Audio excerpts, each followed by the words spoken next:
Kekuatan spiritual yang luar biasa. Kekuatan spiritual pada waktu dini hari memiliki makna yang sangat mendalam dalam tradisi Islam. Waktu dini hari, terutama pada sepertiga malam terakhir, dikenal sebagai waktu yang penuh berkah dan sering dianggap sebagai waktu mustajab untuk berdoa. Pada saat ini, hubungan spiritual seorang hamba dengan Allah SWT berada pada puncaknya, karena suasana yang hening dan hati yang lebih fokus. Dalam konteks keselamatan dan perlindungan dari bahaya, kekuatan spiritual yang diperoleh dari beribadah pada waktu ini dapat menjadi pelindung, baik secara batin maupun lahiriah. Berikut adalah beberapa amalan spiritual yang dianjurkan pada waktu dini hari. 1. Qiyamul Lail, salat tahajud. Salat tahajud adalah ibadah yang sangat dianjurkan pada sepertiga malam terakhir. Dalam Al-Quran, Allah SWT berfirman, dan pada sebagian malam, dirikanlah salat tahajud sebagai ibadah tambahan bagimu. Mudah-mudahan Tuhanmu mengangkatmu ke tempat yang terpuji. Quran Surat Al-Isra 79. Wa minal laili fatahajat bihi nafilatal laka, asa an yab'asaka rabbuka maqamam mahmuda. Dan pada sebagian malam, lakukanlah salat tahajud sebagai suatu ibadah tambahan bagimu. Mudah-mudahan Tuhanmu mengangkatmu ke tempat yang terpuji. Dan pada sebagian malam, yaitu pada sepertiga malam yang terakhir, bangunlah dan lakukanlah salat tahajud sebagai suatu ibadah tambahan bagimu wahai Nabi Muhammad. Mudah-mudahan Tuhanmu mengangkatmu ke tempat yang terpuji di mana engkau memberikan syafaat agung kelak di hari kiamat.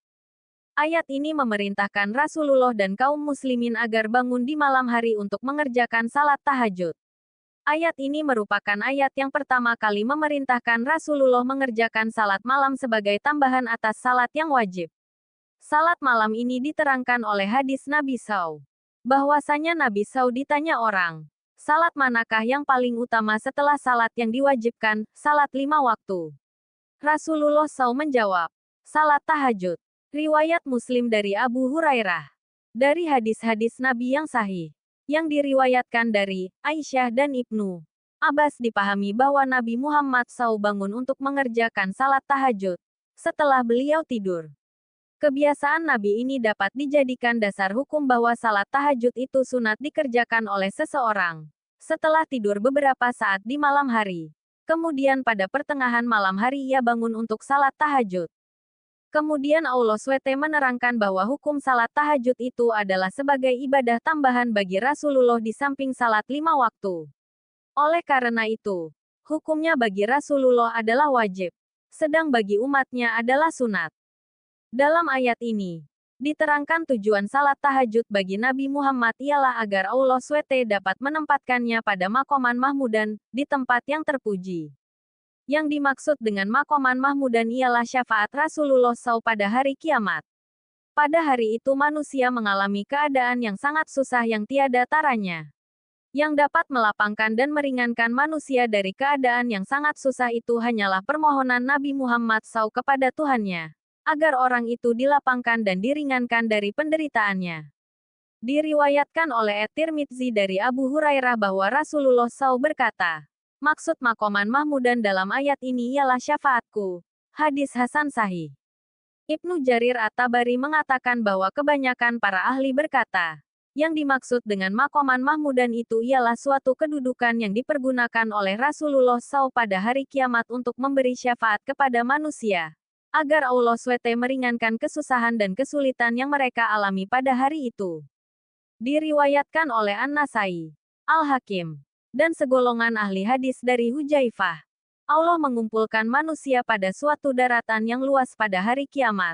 Mereka semua berdiri dan tidak seorang pun yang berbicara pada hari itu kecuali dengan izinnya. Orang-orang yang mula-mula diseru namanya ialah Muhammad. Maka Muhammad berdoa kepadanya. Inilah yang dimaksud dengan maqaman mahmudan dalam ayat ini. Diriwayatkan oleh Al-Bukhari dari Jabir bin Abdullah bahwa Rasulullah SAW bersabda, barang siapa yang membaca doa setelah selesai mendengar azan, wahai Tuhanku, Tuhan yang memiliki seruan yang sempurna dan salat yang dikerjakan ini, berilah kepada Muhammad wasilah dan keutamaan dan angkatlah ia kepada Al-Maqam Al-Mahmud, kedudukan yang terpuji, yang telah engkau janjikan kepadanya. Maka dia memperoleh syafaatku. Diriwayatkan dari Abu Said Al-Hudri bahwa Rasulullah SAW berkata, "Aku adalah pemimpin anak cucu Adam pada hari kiamat. Aku tidak membanggakan diri. Dan di tangankulah terpegang liwaul hamdi, bendera pujian, aku tidak membanggakan diri." Tidak ada seorang nabi pun pada hari itu, sejak dari Adam sampai nabi-nabi yang lain, kecuali berada di bawah benderaku itu. Aku adalah orang yang pertama kali keluar dari bumi. Dan aku tidak membanggakan diri. Manusia saat itu ditakutkan oleh 3 hal yang menakutkan. Kemudian mereka mendatangi Adam. Mereka berkata, "Kamu adalah Bapa kami. Tolonglah kami kepada Tuhanmu." Adam menjawab, "Saya punya dosa yang menyebabkan saya diturunkan ke bumi. Datanglah kepada Nuh." Maka mereka mendatangi Nuh. Setelah mereka mengadukan masalahnya kepada Nuh, Nuh berkata, "Saya telah mendoakan penghuni bumi sehingga mereka dihancurkan. Tetapi datanglah kepada Ibrahim." Maka mereka mendatangi Ibrahim. Ibrahim kemudian menyuruh mereka mendatangi Musa. Musa berkata, "Saya pernah membunuh orang. Datanglah kepada Isa." Isa kemudian berkata, "Saya pernah disembah selain Allah. Datang sajalah kepada Muhammad." Maka mereka mendatangi aku. Aku kemudian pergi bersama mereka. Lalu aku pegang lingkaran pintu surga. Kemudian aku tarik. Kemudian aku ditanya, "Siapa itu?" Aku menjawab, "Muhammad." Kemudian mereka membukakan pintu untukku. Dan berkata, "Selamat datang." Lalu aku tersungkur bersujud. Kemudian Allah mengilhami aku untuk memuji, bertahmid, dan mengagungkannya. Lalu aku diperintah, "Angkatlah kepalamu. Mintalah. Kamu akan diberi. Mintalah hak syafaat. Maka kamu akan diizinkan untuk memberi syafaat. Dan berkatalah, akan didengar perkataanmu." Itulah makam yang terpuji. Yang difirmankah Allah, "Semoga Tuhanmu memberikan makam yang terpuji kepadamu." Riwayat At-Tirmidzi. Dari ayat dan hadis-hadis di atas dipahami bahwa Nabi Muhammad SAW dengan mengerjakan salat tahajud akan diangkat oleh Allah SWT ke tempat dan kedudukan yang dipuji oleh umat manusia, para malaikat, dan Allah Tabaraka wa Ta'ala, yaitu kedudukan untuk memintakan syafaat bagi umat manusia pada waktu berada di padang mahsyar dengan izin Allah. Umat manusia memang berhak mendapat syafaat karena amal saleh dan budi pekerti mereka semasa di dunia, yaitu diampuni dosanya oleh Tuhan atau dinaikkan derajatnya. Pada firman Allah yang lain diterangkan bahwa bangun di tengah malam untuk salat tahajud dan membaca Al-Quran dengan khusyuk akan dapat membuat iman jadi kuat dan membina diri pribadi. Allah SWT berfirman, "Wahai orang yang berselimut Muhammad, bangunlah untuk salat pada malam hari, kecuali sebagian kecil, yaitu separuhnya atau kurang sedikit dari itu, atau lebih dari seperdua itu. Dan bacalah Al-Quran itu dengan perlahan-lahan. Sesungguhnya kami akan menurunkan perkataan yang berat kepadamu. Sungguh, bangun malam itu lebih kuat mengisi jiwa, dan bacaan di waktu itu lebih berkesan." Al-Muzammil ayat 6. Sumber, kemenak.go.id. Keterangan mengenai Qs. Al-Isra.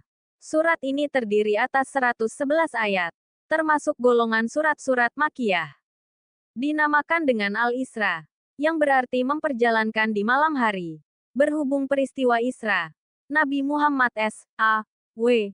di Masjidil Haram di Mekah ke Masjidil Aqsa di Baitul Maqdis dicantumkan pada ayat pertama dalam surat ini. Penuturan cerita Isra, pada permulaan surat ini, mengandung isyarat bahwa Nabi Muhammad S.A.W. beserta umatnya kemudian hari akan mencapai martabat yang tinggi dan akan menjadi umat yang besar.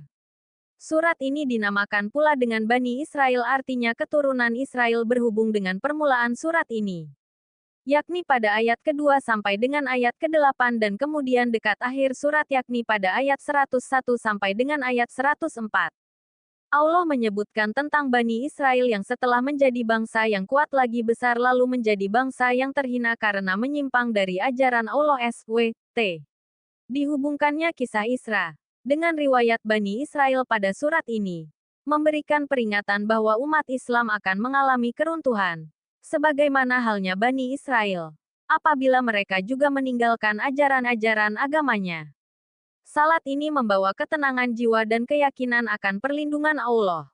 2. Berdoa dan memohon perlindungan. Rasulullah SAW bersabda bahwa pada sepertiga malam terakhir, Allah turun ke langit dunia dan berfirman, "Siapa yang berdoa kepadaku, maka aku akan mengabulkannya. Siapa yang meminta kepadaku, maka aku akan memberinya. Dan siapa yang memohon ampunan kepadaku, maka aku akan mengampuninya." Hadis riwayat Bukhari dan Muslim. Waktu ini sangat tepat untuk memohon keselamatan dari segala bahaya. 3. Zikir dan membaca Al-Quran. Membaca Al-Quran atau berzikir pada waktu dini hari membawa ketenangan hati dan meningkatkan kekuatan spiritual. Ayat-ayat seperti ayat kursi Quran Surah Al-Baqarah 255, dan surat-surat pendek lainnya dipercaya memberikan perlindungan dari gangguan kejahatan.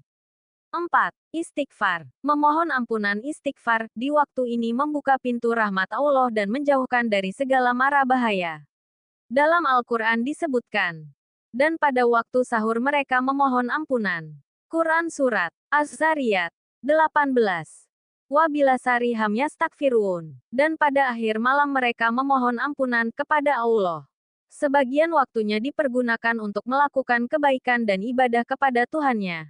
Dan pada akhir malam, setelah melaksanakan salat tahajud mereka melanjutkan dengan zikir dan memohon ampunan kepada Allah yang Maha Pengampun kepada semua makhluknya yang bertobat.